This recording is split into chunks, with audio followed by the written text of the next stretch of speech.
Worapon shows us how to work in the clinch, and the Ninja Turtle Samingdam sets the stage alight, knocking out contracted fighter Amir Naseri. This is the One Friday Fights 110 recap coming up next on Fighting with Friends.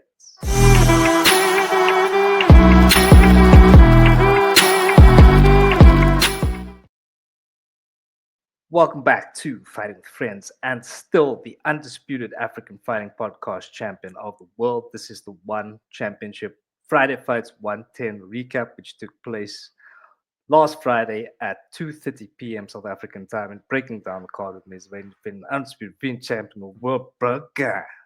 Here we go. It's a mouthful, you say. Always is, bro. But the hardest part of the show is over now. So I'm gonna Yeah. let you do most of the work today, BG, as always. But yeah, this is the One Friday Fights 110 recap, and as always, we start At the top of the card.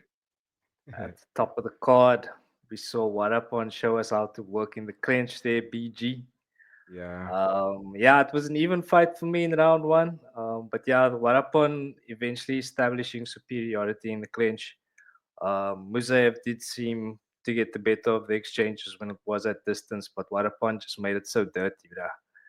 Yeah. And yeah, getting the job done by unanimous decision at the end of the day. What can you tell the people here, PG? Yeah, dude. I mean, Wadapun is just looking ultimate, like an ultimate superhero. I mean, how chiseled was he coming into this fight, dude? The guy was He built was different. You know what I jacked, mean? Yo, he was bruh. jacked out to his mind. 22 years old, turning his career around, coming out of he's now currently got 2 wins. Before that, he was going through a significant bad time, having gone down 3 losses. But I did say in the preview that those 3 losses were against really tough opponents. One of them were on this fight card as well, by the way, in Son of Sin. But in this fight, dude, I was off my seat because Wadapun, I was very impressed with how aggressive he was in the clinching positions and how he kept the fight staying in those positions. You know, he didn't give Ilyas any chance to sort of reestablish his range. You could see literally after the first round how tired and how gassed Ilyas was, which was insane. But I think that was all the work from the knees when they were in the clinch. I mean, the knees were taking. You could see every time a knee landed, the breath was just going. They was getting Yeah, sucked out of Ilyas, bro. He just couldn't have nothing after that. I mean, he was making it a dog fight. I mean, he toughed it out, right? He toughed it out for the 3 rounds. Any other fighters would have gone down after all of that onslaught of knees and elbows and just the devastating, grueling exercise of having to deal with that kind of clinch work from Wadapun. I'm really impressed by Ilyas and his ability to survive it. He didn't win the fight. Obviously, he clearly wasn't going to win the fight. You could see. I know you said there was an even first round, but for me, that was just more of like an establishment around kind of like seeing the distance, see where you can pull your trigger for both fighters. And I think Wadapun realized that once he gets into the clinch, he was like, nah, I'm going to have this dude because you could see that he was stronger, which surprised me, by the way, but you could see he was stronger in terms of how to navigate the body weight of Ilyas Musaev. And yeah, I think it was a beautiful art to watch. It really was. I thought it was just a very beautiful display of what they call it, the Macau fighters of Thailand, the ones that like to fight inside the clinch and inside the clinch only. Because I mean, mm, Wadapun, when they fight when they were fighting out on the outside, establishing the range, he wasn't really winning that battle. He was kind of losing that battle. I think Musayev was actually a little bit better when it came out of range. He was a bit better with his jab as well. agreed. Um, you know, slightly better, but he was better. He was visibly better for me. You could see he was when they were fighting on the outside. Musayev looked more relaxed there, and he felt like okay, he could be more in control of the fight when they were out here. And Wadapun could also see that because he was getting a little bit pieced up in that first round when we were looking for distance, and he realized, okay, I'm going to have to close it and fight where he thinks he's stronger, and that's where he established his game plan, and it worked for him. And yeah, I think you made a difference to Musayev being a contracted fighter and Wadapun has been fighting now a number of fights on the Friday Fights card. So if he beats a contact fighter like that, I think you got to give this man something to think about. The only reason why he probably didn't get a contract is probably because he fought at a catch weight and he didn't fight in a division. You know what I mean? It wasn't like you fight in bantamweight. What were these guys fighting? 142. So that was bantam. There were two So, pounds yeah. or below. Two I pounds. mentioned Naseri is the contracted fighter, Amir Naseri. Oh, That's the okay, next okay. fighter. Sorry. Yeah, no, that's my I'm bad. not sure if Musayev is contracted. No, I don't think he is either. I'm just looking at his list of opponents. Super Bowl, IQ, Ferrari. Not the only fighter that's contracted now, and that it's Kulabdam. But all the other guys that he fought were guys that were close to getting contracts. So Mm. it's still a very high profile opponent for Worapon if you think about it, right? Look there, look at that list of fighters. Big That's names who there. Yeah. exactly. You know what I'm saying? YodUdon was a champion outside of one championship. And Ricky Superband's protege, Pull-up Dummy is now going to fight potentially for number one contender spot. Ferrari, okay, he's suspended, but I mean, he was also, killing Oaks. So it Mm. kind of speaks to the caliber of opponent that Wadapun was taking on here. You know what I mean? And for him to go out and put that kind of performance on after coming off three losses and then now correcting his course by getting this back-to-back wins now really speaks highly of the mindset of the 22-year-old. And also, I think as a bit of a note for him, not to think about retiring or think about where's your career going at. I mean, you're 22, dude. You know what I'm saying? Like, there's a lot that he can still go at here. And then if he owns himself down into a bantamweight division, I think he can be a force to be reckoned with. Mm. Mm. Yeah, yeah, I agree with everything you're saying, but I mean, just a fantastic example of how to game plan a fight. And what Yeah. I was really focusing on, especially because there was so much clinching, was just his wrist control, bro. Was Yes. supreme. He was just controlling every exchange, and basically let this bra determine when he was allowed to strike, kind of thing, and then just got out the Yeah, way and then made it count in the clinch. Yeah, so fantastic absolutely. performance here by Warapon, bro. Mm. Bouncing back. So yeah, any final thoughts on that one, Yes. BG? Do Are you asking me something? you have any final thoughts? Can you hear me? I'm not sure. I think we lost connection there for a second, BG. Yeah, Can you hear me? I can hear you now. Sorry, I think the Wi-Fi might have just dipped out. Okay, no worries. Do you have any final thoughts? Yeah, I just think for the future for Wadapun, let's try and get this dude to fight in a division. No more catchweights for him. You know what I mean? He's starting to sort of make noise now. So, and beating an opponent in Ilyas Musaev is, for me, is a good showcasing of like, listen, my next fight now needs to be someone that is either contracted or someone that's in a division. I don't want to fight catchweight anymore. I want to be able to make my way to a particular title. So, I think the one championship should start doing that for Wadapun now. Because look, there's Sonna Sen as well. We'll get to Sonna Sen because he's another athlete that's in that same kind of boat, right? And he fought him twice. So yeah, dude, I think Wadapun is very, very much close to getting himself a chance to fight for a bantamweight contender.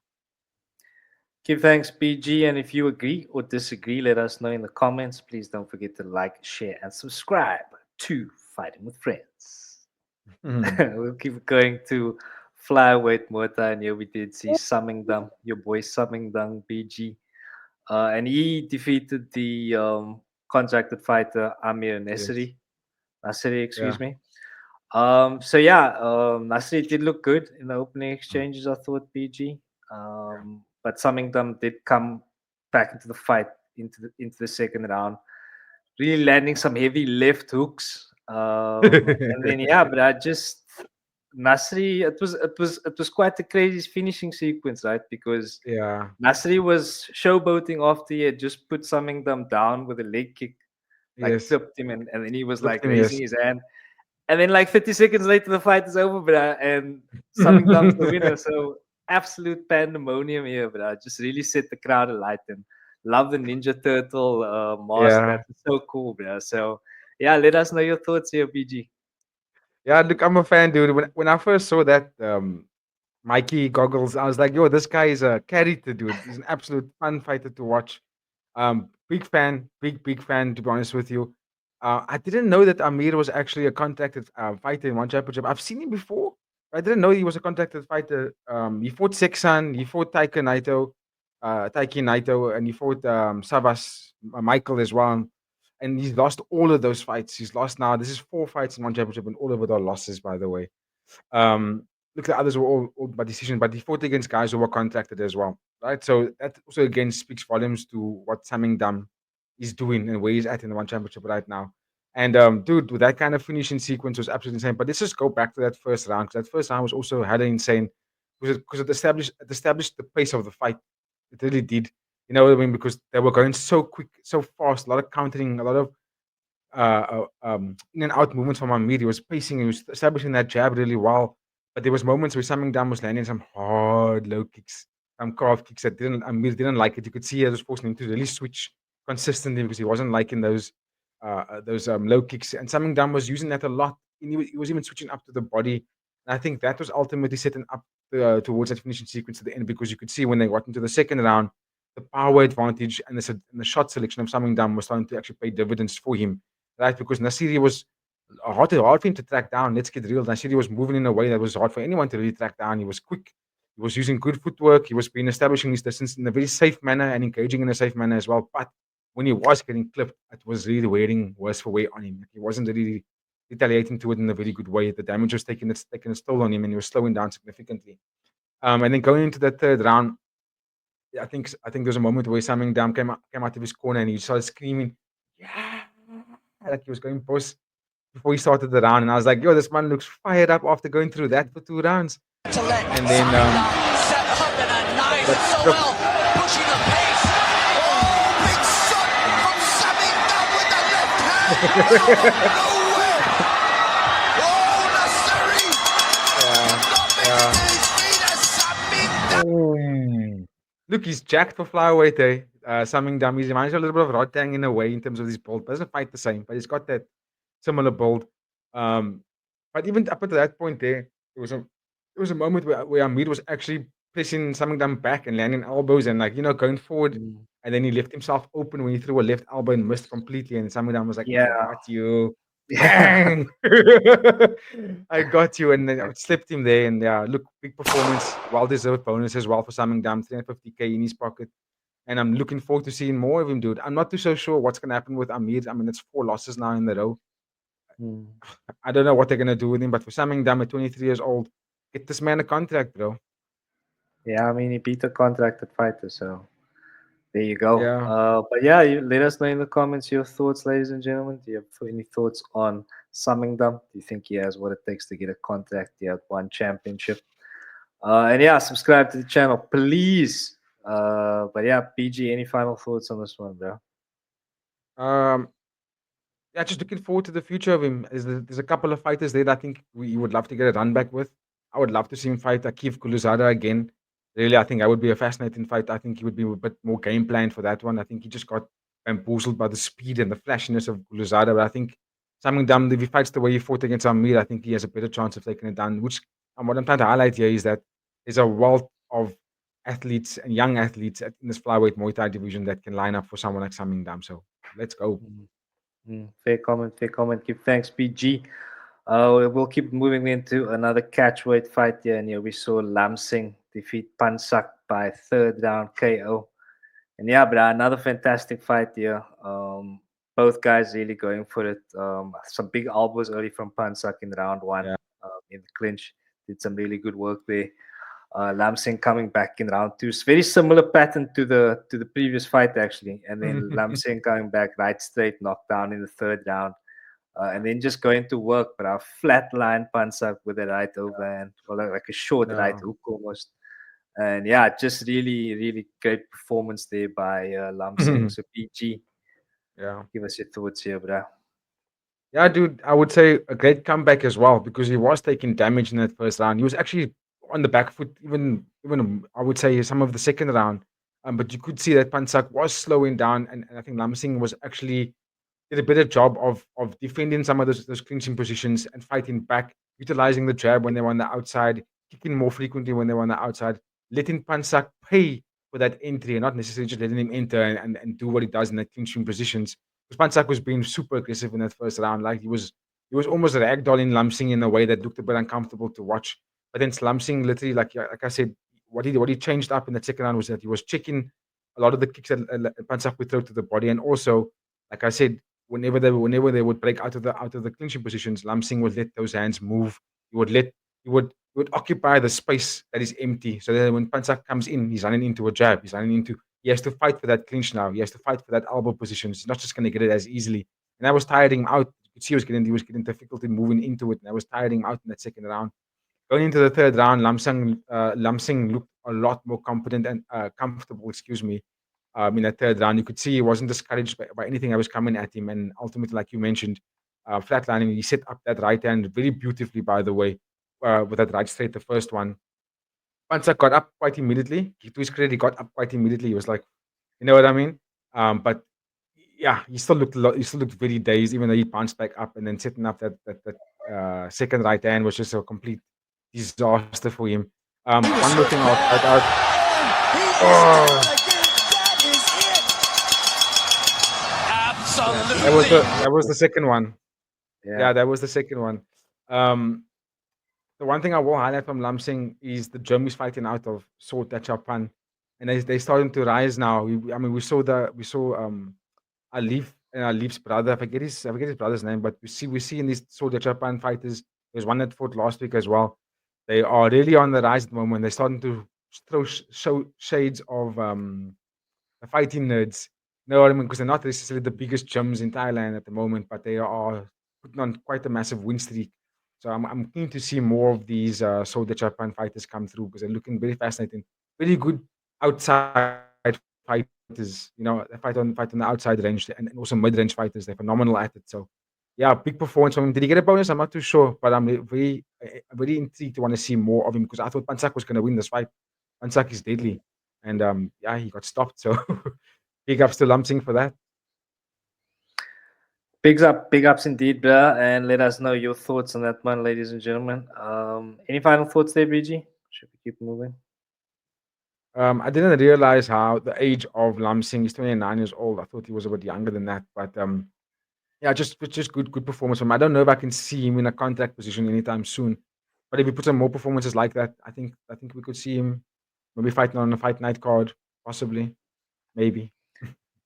Keep thanks, BG. We'll keep moving then, and we'll go to Tun Min Aung getting a done here for Myanmar against Chatpet by second round TKO. Oh, So yeah, classic, wow.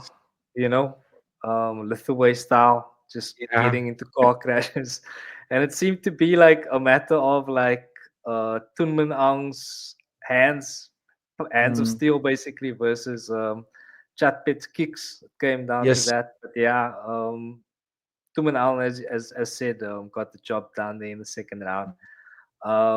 Yeah, after I think he knocked him down first, and then the second time or the third time he stood up, just finished him down. I thought like the last time that Chatpet stood up, he should have just stayed down, bro, because it was just Yes. unnecessary damage that he took there. But let us know your thoughts here, BG. Yeah, dude. Firstly, a very big factor to take away from this fight is the weight at which these guys are fighting at, right? Because it's a weight class that is desperate for Muay Thai fighters. This is what Reagan Ursula has been crying for.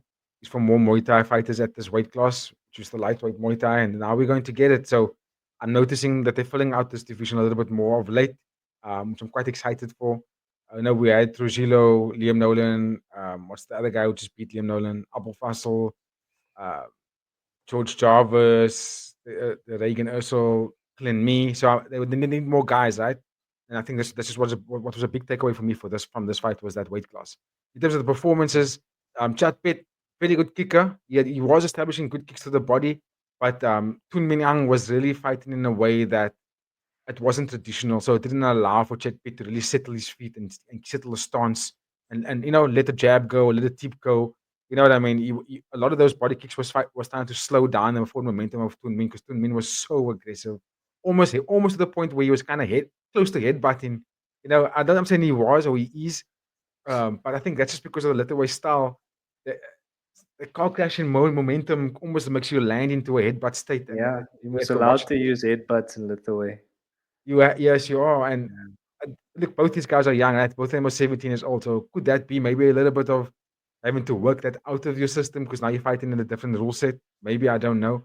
But dude, he was fighting very much like Sexan. Heavy car crash vibes, head down, elbows out here, walk you down, and just start throwing mad things at you. And he's got a very good left straight on him, by the way. It's educated because he was throwing it to the body and to the head in ways that was really nice to watch. And like you said, that first knockdown was a bit brutal. I'm surprised that Chatpet actually got up from it because the second knockdown was even scarier. It was like so straight, bro. And the way that Chatpet went down, I was really playing with fire, but uh, able to regain himself.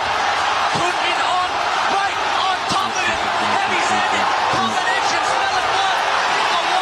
risky. But he does. Got up again for the third time. He's found. He's come back from the depths of darkness. But Toming on. Just three tough plays Pushing going to forward, the trying to finish this fight. Oh, right elbow from Champek. Toming on. putting in a Just pierces through the defense. great finishing sequence there by Tunman Ao. Yeah, BG, give us got- your final thoughts here on this one. Yeah, I'm also have to give props to the doctors not stop the fight from that massive cut, because that was also a headbutt, by the way, that led to that opening cut on Tun Meng Ang. And the doctors let the fight go because there was an earlier doctor stoppage on the fight card for a similar cut, by the way, and then let this one actually go. So big ups to them for letting it continue. The future's bright for one championship, dude. The future is bright. You've got all the 17-year-olds coming and putting up performances like this. I can't wait to see these guys grow in this organization. It's really fascinating. And I mean, like I said, this is 160 pounds, so I expect Reagan Ursel to keep an eye out on these young athletes. Yeah, hopefully there can be some new blood in the division there, BG. But give Yeah. thanks, then we'll keep it moving to a catchweight fight here where we saw Muhammad Taufik defeat Super Chub by knockout there in round 3. So Muhammad Taufik looking like Nabil Anane light a little bit for me. Temu. Yeah, Timo Nabil Anane. But yeah, he looked good. It was quite a close fight. Yeah. But Taufik doing enough at the end of the day to get it done. So yeah, tell us more about this one, BG. Yeah, I think what made it a close fight really was the durability of Super Chub. Super Chub, if we put it that way. Um, in terms of like what was landing, who was really in control of the fight, I don't think it was that close. I think Muhammad actually did a really good job. He didn't get to show the side of him when he's in his debut fight when he fought against what's his name, Asadullah Aman Ghazaliev. When he fought that fight, Asadullah just pieced him up like he was nothing, right? So in this fight, I was keen to see what was Taufik's vibe like. What can you show? Because it was hype of him coming into the one championship when he signed. And now I actually got to see a taste of it, right? Look, I don't know much about Super Chub either, so I wasn't sure if this was just like a dummy fighter for him to just show the world what he can really do, or was it just really a good matchup, right? Super Chub was defensively okay, but when he was being offensive, he had one moment. I think I was around one where he had a flash knockdown on Muhammad. That was early in the first round. He landed something that dropped Muhammad, but it was very quick. And Muhammad got back up. And when he got back up, he went to work, dude. He went to work. He was the more polished striker. He established the jab range really well. Super Chub was just haymaking to try and get away from that range because he is a shorter fighter and he was struggling with that range. Muhammad was jabbing and deeping and jabbing and low kicking and body kicking and jabbing and then throwing it over and right and switching stances and throwing combinations, then a high kick. And Super Chub was like, he was just being defensively okay most of the positions, and then throw something hard back to kind of just get Muhammad to stop his momentum. And that was kind of the theme of the fight the whole time, up until that finishing sequence from Muhammad, where he was just letting his hands go and then ultimately landing those knees, devastating knees in the clinch, by the way, that ultimately dropped Super Chub and got him the Just have a look at that finishing sequence, yeah. Oh. Yeah, absolutely devastating there by Taufik.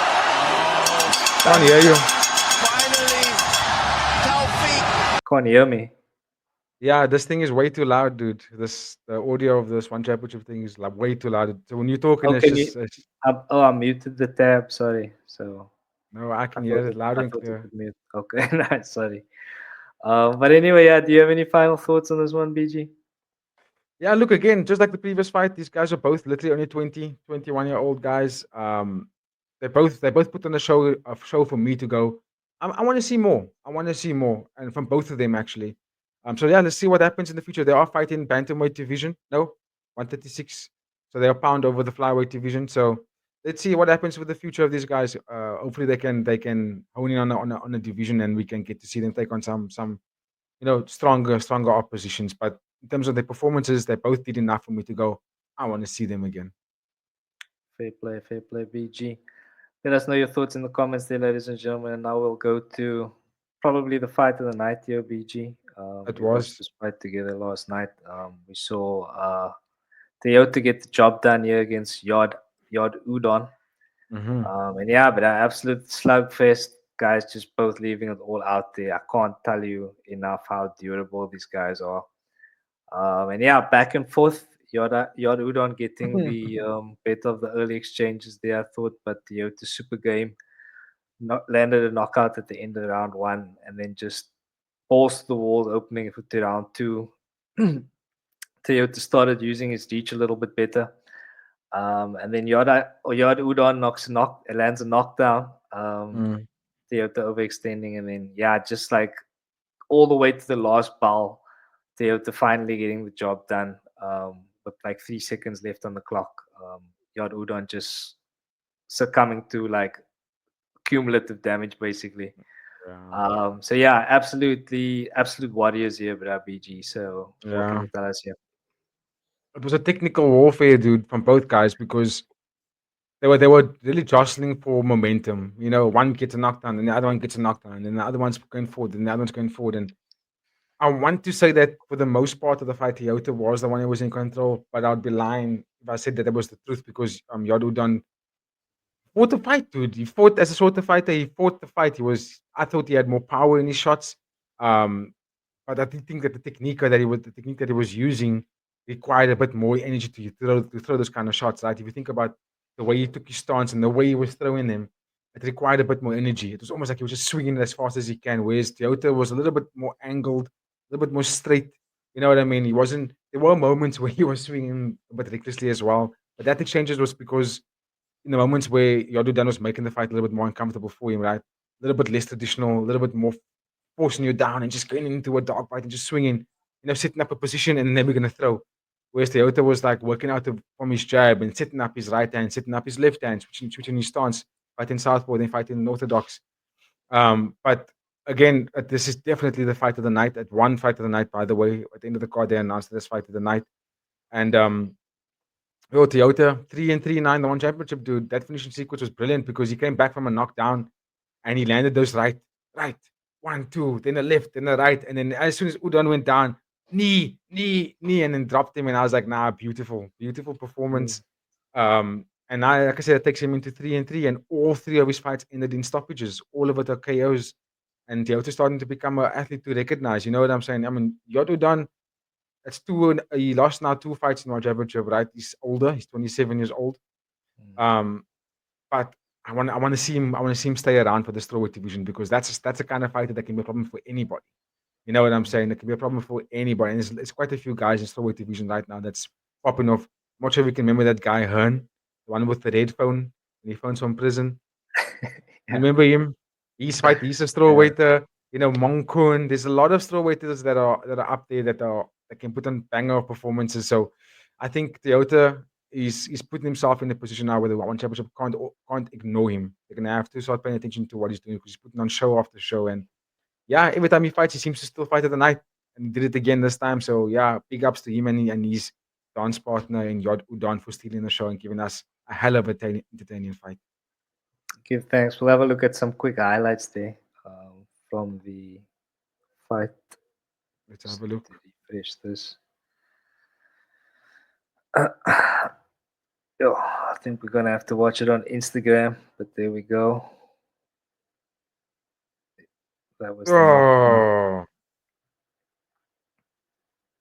Oh, yeah, Udon. They were both very, very durable, and their conditioning was on point because they were able to take the shots here and fight back. There were the jabs, the finishing Uh, sequence. uh, uh, uh, uh, uh. Knee.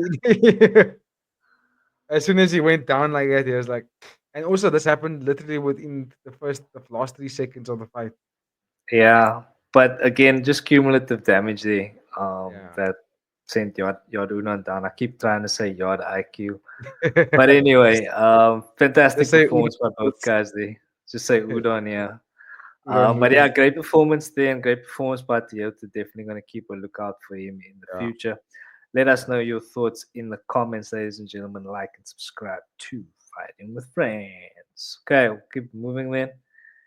Catchweight, we saw come up with FA come up against the experienced Son Sen. Mm-hmm.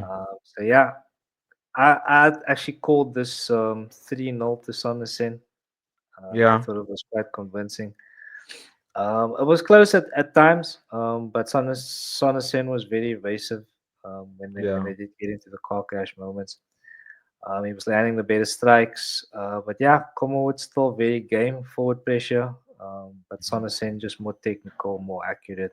And yeah, landed the bigger strikes there. Yeah, PG, is that those fair comments or what would absolutely. you say here, bruh? Yeah, I think that's fair comments. Just because that's common with right. He's not the tallest guy, but he's very jacked, packs a lot of muscle, quite heavy. I would think that he should actually go down and maybe fight flyweight rather, and not fight 142. You know what I mean? I would say go down because it's just he's gonna come up against guys that are so much taller, so much bigger, and you will struggle with that height. Look, he's also blessed with kind of power that can put anyone out. If you go watch a lot of his highlights where he does win, he's knocking people out, right? You could see in this fight as well, the way he fought this fight, it was hard low kicks, and then once the hard low kick lands, he gets in and he wants to just stand and bang and throw heavy heat. He doesn't use jabs, doesn't hit to the body, he doesn't what's the word I'm looking for? He doesn't set up his opponent, for that disaster shot, for that kill shot. He doesn't bait it and go, okay, now I'm gonna land the kill shot. It's more like walk it down, get in close, and then throw something very hard. Where Sondersen is the wrong person to try and do that to because Sondersen's best attribute is his footwork. Doesn't have the most power, Sondersen, but he's quick and he's gonna move a lot. He's gonna throw a lot of jabs. He's gonna throw a lot of low kicks. He's gonna switch, throw uppercuts from different positions. He's gonna do a lot of that fancy stuff. There's a lot of fancy kickboxing style kind of stuff in the little gloves, and that's why it's hard for fighters like Kamawu to beat him, just because he's not going to be able to track him down. He's also not going to be the kind of fighter. This is on a sen now. That's going to stand in bang for too long against someone who he knows is going to hit harder than him and probably knock him out. So he's like, no, I'm going to be in and out, dude. I'm going to land 2, 3 shots and then maybe check one of yours. Because in the beginning he wasn't checking those leg kicks from Kamawut, but then after a while he started just moving around, evading him, bringing the hips back, allowing himself to then reset and go forward. And yeah, I'm gonna agree with you. I'll say 3-0, dude. There wasn't enough from Kamawut that I was hoping for him to do more, but I don't think there was enough that could have discouraged Son Sen for 3 rounds. He was winning every single round. He was establishing his jab. He looked comfortable. He didn't look tired. He just fought a very, very smooth Son Sen performance. And yeah, that got him the dub. Give thanks, PG. Give thanks. And that was about where I had started watching from. So PG, I am going to now hand over to you, sir. Okay. Could you please just round out one Friday fights 110 for us? Okay, let's go. Right, starting with Arya Akbari taking on Fernando Amaya. This was a nice, again, Muay Thai bout that is what? 163 pounds. So, again, filling out that lightweight division. Okay, there was no finish in this fight, but I do think a very entertaining matchup for 3 rounds. Fernando Amaya was trying to establish a lot of the kicks in this fight, the body kicks, calf kicks, throw in 1-2s, then throw in a kick afterwards to kind of establish that movement. But I think the speed advantage and the length advantage was on Akbari's side. So he was just a lot quicker. Right? He was establishing the jabs a bit faster. And then when they were in the gunfight, when they into the void, Akbari was the one that's coming up second, coming up best out of those positions because he was landing better uppercuts, just cleaner shots and enough to evade. And when the fight went on to later rounds, he had more gas in the tank. So he was able to evade more of Fernando's shots. Fernando did slow quite dramatically, but he also did a very good job in just surviving and not taking the harder shots from Arya Akbari. Because Arya, when he did close down in the third round, he didn't land that many elbows or that many of his straights because Fernando was, to his own safety, his sluggishness, and his sort of like, what's this word I'm looking for? He was so tired that he was doing this Dempsey roll thing, but not really punching. He was just trying to evade and get out of danger. That was the tip that we saw in the third round, yeah, from Ali Akbari. But yeah, like I said, Fernando Amaya was just doing enough to not take that much damage, but he wasn't doing more than that to sort of establish or re-establish more of his offense in that third and second round, ultimately making him lose the fight on unanimous decision. Looking forward to see this lightweight division for Muay Thai. I'm keen to see what it looks like as we progress through the year. It looks like One Championship is really trying to prioritize that division for Muay Thai, like finding more bigger guys for the Muay Thai discipline because there are champions that aren't fighting, right? Uh, Roman Kriklia, for example, heavyweight Muay Thai, don't have any competition. Reagan also, lightweight Muay Thai, don't have any competition. So yeah, I'm starting to see that more of this is happening now. But nah, good fight, good fight. Then we're gonna move it down to a really entertaining matchup. Unlucky there was no finish, but this was a battle of the young lad taking on the legendary Super Chan was the younger fighter here. He took on Muga Saito, who is as a legend because he is more established. He's been around the block for quite some time. He took on some big names, got some KOs on his name in terms of fighting in the one championship. In this fight, it looked like he was like Muga was the more traditional, the more conditioned, the more stylish kind of fighter, using jabs, using knees, using spin kicks, just fighting with a little bit more array of weapons. Where Super Chan was the more durable fighter, but only really had the 1-2 boxing combination going, maybe an uppercut here and there, establishing the hard liver shots here and there, but not enough to really push Muga Saito back. Muga was actually just the one going forward for predominantly of the fight, which is what I kind of expected, even though I said Super Chan was going to win. I did think that he's the up and coming talent. Look, this fight did highlight his age, right? It did highlight that he has levels still to go because once Muga Saito was starting to throw things that Super Chan didn't really see in terms of like flying knee into an elbow, then establishing the range, then jabbing and staying out on the outside. When Super Chan comes in, he walks into an elbow. Muga was really putting it on him and showcasing why there's a lot more that he still needs to learn in terms of Super Chan. But that he didn't get stopped. As always, he puts on a grueling performance. Still hasn't been finished in the one championship for Super Chan. So I'm still keen to see more of him grow in the one championship. As for Muga, welcome back to the win column. He finally did it again because he needed this win. But that was a really good fight. I would go as far as to say probably one of the either third or second best fight on the fight card. Right. Then we're gonna go down to the kickboxing match in strawweight kickboxing, where we have Prajan Chai, still the champion. Um, Yu He, is how you say his name? I think Yu He. I think he's also the young athlete. I think he's also still in his teens, But if I'm not Martha mistaken. Barbo, Jose. 21 years old. Yeah, Yu He, 21, taking on the young Ryuki Kawano, who's only 17 years old. Also came into this fight with a lot of hype and praise about him.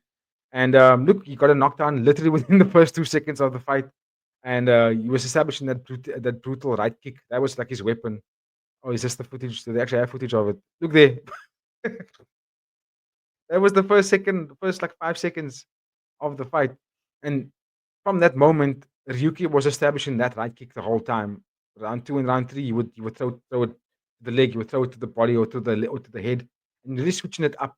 Having given Yuhi a difficult time to kind of read that leg, where's it coming from? But because that was the only weapon that Ryuki was throwing, it did allow Yuhi to come back into the fight and kind of establish the range again and make it a bit more of a spectacle because you could see at the end of round two, oh, pardon me, at the end of round two, going into round three, Ryuki did slow down quite dramatically. But at that point, with the knockdown, the damage was already done. He let himself so far apart in terms of the scorecards, ultimately making him win the fight on unanimous decision. Need to see more of them though, right? Especially because now we know that strawweight kickboxing division is starting to be filled up. Like, Sam is back competing. Zhang Paiman, that fighting Rusa is there. Jonathan Dobella is back. I'm amped to see more of the strawweight division light up. If I'm not mistaken, I think Ryu, yeah. No, he's flyweight. He's flyweight, not strawweight. Unfortunately, he's not fighting this division. But anyway, good performance on both young fighters, and I'm quite keen to see what they're going to do, like why they're going to perform in the division that's quite filled with killers. And then lastly, we had two MMA bouts which both ended in the first round. One was a middleweight, one was at lightweight. The middleweight one was Ivan um, Ganitsky. I don't know how to say that. He took on Bazar Buev. I'm not even going to try to say his first name. This fight didn't even go that long, dude. It was again another early stoppage in the first round. Look at that beautiful power coming from Kaczynski. Look, he was struggling in the first, I would say, 50 seconds of that first round because what's his name, Bazar Buev was putting it on him. He was aggressive, was fast, throwing some heavy haymakers.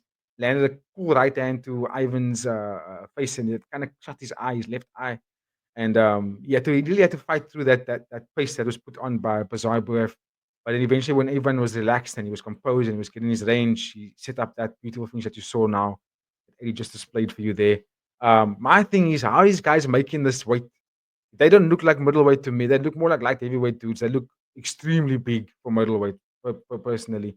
But okay, I'm happy to see that there's more fighters competing at this heavier divisions because Anatoly Malikin is crying there in Russia for more opponents to fight. But anyway, that was a very good finish from Ivan. Then the opening bout between Diogo Gallardo from Portugal. He took on Shia, I don't know how to say that man's name, from Dublin. I'm going to say another Conor McGregor because it looks like One Championship wants to get someone like that. And this Shia Dobbin dude literally sounds exactly like Conor McGregor on the mic in terms of the stuff that he was saying and how who he was calling out and just how aggressive he sounds on the mic. His performance backed it up, by the way. His performance was brilliant. He looked fascinating, good elbows. Basically, fights like a Muay Thai practitioner in MMA. So I want to see what it looks like when he's taking on someone that is a very good wrestler. Like lightweight division is good. There's good wrestlers in the lightweight division. So I want to see what it looks like when he's taking on some fascinating wrestlers. But until we get there, he definitely raised the curtains for this fight card in a fantastic way. So I'm keen to see what Dobbin looks like as we progress in the One Championship for the MMA divisions. That's my points. Give thanks, You BG. can watch. And yeah, BG keeping you right up to date with the rest of the happenings on the card there, ladies and gentlemen. So as always, BG, we go to some final thoughts and a post-fight rating for the card, please, sir. Final thoughts. There were quite a number of unknown names, but they were all fascinating fights. I'm going to throw some shade in now because I feel like I need to kind of emphasize why I'm going to give this score for the fight card. Um, I watched the fight night of the UFC's fight night that just took place a few hours ago, and I must be honest, I watched from the prelims all the way till the end, and I was just like, what an ultimate snooze fest. There was one fight at the top of my head I can really call that was fascinating, and that was the fight between Filio and another Brazilian guy that was on the prelims, and I was like, that was the best fight of the night, right? Out of 12 fights, only one fight really caught my eye. This fight card, the first fight on the fight card was an MMA bout with a bunch of unknown dudes, and it ended in a brutal stoppage within the first round.